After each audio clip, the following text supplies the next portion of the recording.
Remember when mobile games were just like tapping candy and stuff? Well, those days, although they're never gonna die, but mobile gaming's kinda shifting towards a different direction now, meaning your phone didn't really sign up for this. Hello friends, this is Mobile and here are the biggest mobile games of January 2026.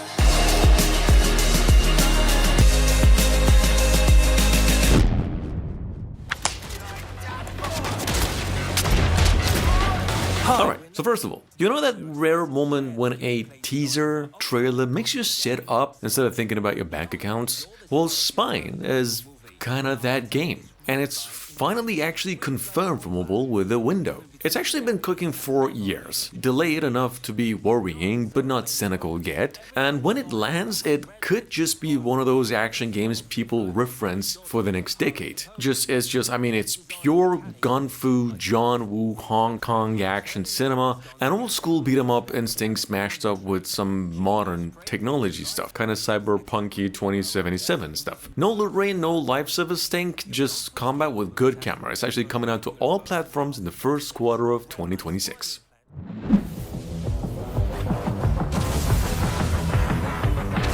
Now guys, Fate Trigger is blasted into early access in early 2026 after a closed beta that actually pulled in about hundreds of thousands of players, and it's now shaping up to be way more than just another battle royale game. This game is actually based on the anime and the heroes' abilities in a mix of quick fire modes and rank competition, and it's aiming to fuse like Apex Legend stuff energy with that slick anime drenched presentation. And at Gamescom last time, we were shown some new characters alongside some vehicles, motorcycles, SUVs, aiming to build a community for casual play and esports as well. Fate Trigger could be 2026's biggest shooting obsession. We're not really sure at this point, but this game looks bonkers. A famous explorer once said that the extraordinary is in what we do. The 2013 Tomb Raider reboot is also heading to mobile. In fact, we've had so many new announcements that Feral Interactive was actually completely off of our radar. If this actually feels as cinematic as the original game, could be legendary, but until February, keep in mind that all 12 DLCs are included. Weapon upgrades, crafting, tomb challenges, full console experience shrunk down for mobile. Touch controls, controller support, gyro aiming, they're all in for as well. This is going to be a paid game and it's going to take you about $20.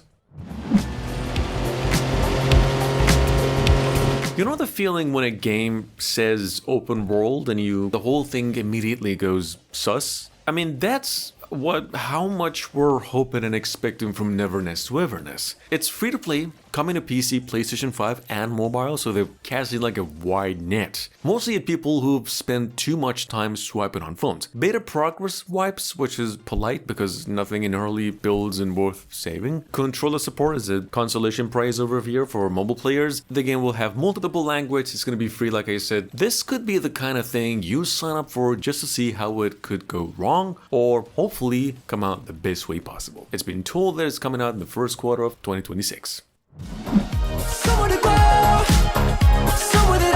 You instantly know a game is serious when it kind of announces the launch date about 2 years early and people are actually still hyped. Arknight's Endfield finally went on unlocked in a January 22nd, 2026 release, and it's aiming big. Look, this is Arknight's going full 3D, real-time squad combat, base building, exploration, and a whole new planet to just micromanage. It's pretty slick, explosive, expansive, extremely confident looking game helped by the casual flicks of One Republic track, which is just on a whole different planet level, and over 30 million pre-registrations so far, so the hype is not imaginary. If this ends up deep or just a very pretty game, remains to be seen, but overall, Endfield is definitely not playing small. Rayclast is a cursed land. You'd have to be mad to settle here. This has been around 5 years already, 10 years basically, but Path of Exile is coming to mobile. Years of waiting, hence false starts and beta whispers, and now it's finally happening. And no, it's not gonna be magically better than the PC version, it's probably gonna feel weird without a keyboard, but it's still the game we've been grinding for ages. Now in your pockets, which is pretty cool. Just the fact that it's in the making for mobile is kinda like a little miracle over here. We'll see if mobile can handle this monster, but at least it's confirmed to hit mobile within 2026. I've said it before on the channel, believe it or not, it's already released. Day of the Diver is coming to the West, and it's looking just great. This is just a quick mention since it's still a few weeks away in the US. The game has controller support, offline play, and it's already ahead on TapTap China. Developers actually fully overhauled this for mobile with optimized controls, tilt mechanics, a pretty gorgeous mix of pixel art and 3D that makes everything look new. Just go ahead and use the link down in the description. If you've got a Chinese VPN and a translator app, this could actually work for you.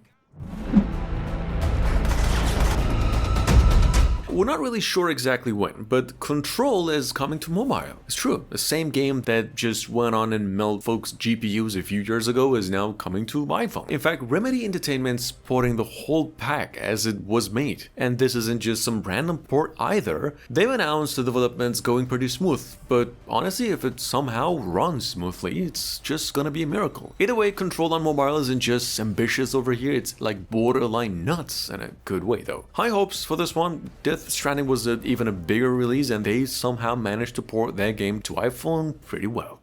King is dead. Without an heir to wear the crown, what will become of the royal magic? No official confirmation still that Metaphor ReFantazio will be released on mobile platforms in the coming months, but there was pre-registration listing on different websites, TapTap included. And this appears to be an official placeholder rather than an official announcement of a mobile release. Also, no official statement from Atlas or Sega have indicated plans for a mobile version of this game, but for some reason the rumor is actually spreading even more recently. Still, if you're interested in experiencing this game, it's a free prologue demo available on Steam and also consoles, offering a few hours, and obviously the mobile version is going to be a paid game. Until then, we're just going to have to wait and see if it's actually coming out to mobile.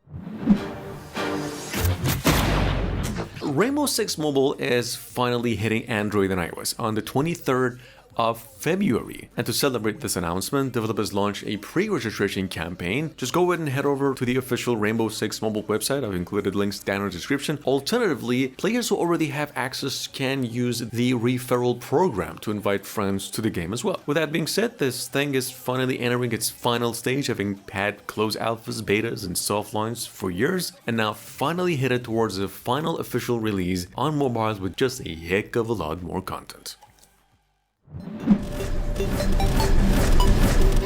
Palworld Mobile is officially on a alpha testing, and it's still doing that thing where creatures double as tools and emergency rations. Bad news is you no longer can actually sign up if you haven't already. Good news is that the testing is happening. In fact, the smartphone version reworks the original survival sandbox for touch controls, if you should know, letting you manage your hunger and cold survival stuff, build gear and bases, and just throw your pals into real-time fights for fun. It's survival first, this game, morality optional. Just scale down for your pocket. Coming out fully early next year. Venture into the heart of Europe. Well, hey guys, Way the Hunter is actually coming to mobile, a whole PC kit, DLCs included. And not the usual mobile version, but a legit open world track through Transylvania kind of exploration. I mean, you're tracking blood trails, reading wind direction, and dealing with ballistics. In fact, so realistic you're gonna be thinking the device just leveled up. It's gonna be a pretty slow game, heavy, mad, immersive, basically the last game anyone expected to see on mobile. It's in pre-registration state and due out January 13th for the price of $10.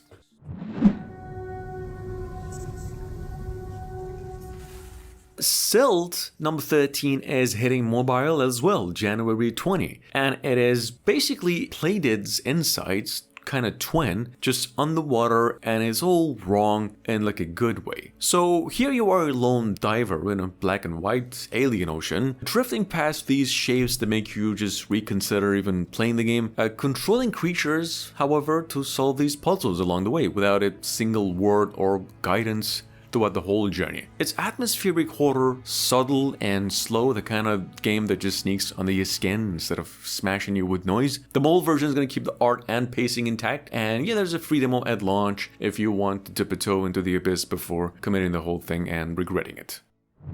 After a 1,000-year-long epic battle ended, the world finally regained peace.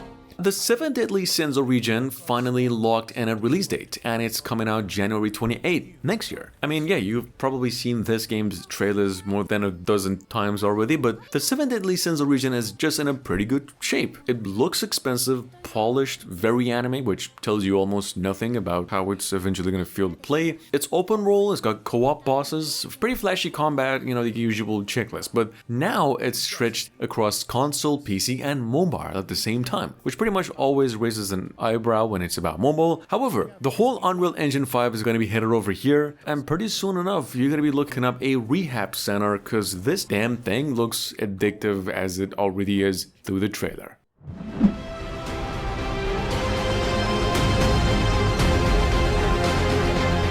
Anytime a new digital card game gets announced, the first question kind of is that, is it going to be fun, and how long until it's going to shut down? Anyway, I don't know if that was related here, but a Star Wars card game sounds pretty great, and it's coming to mobile, Star Wars Unlimited, CCG. But this one actually comes with baggage. One of the developers previously launched a DC card game that barely survived just a few months before getting pulled and refunded, but that doesn't mean this one's doomed. Just don't go ahead and pre-order the game maybe, or do it to support the developers, why not? It's a pretty big IP honestly, but vague details, and you can see the familiar faces on the cards. If they actually learn from past mistakes, this could hit pretty hard, but right now we're just waiting on its official mobile store version.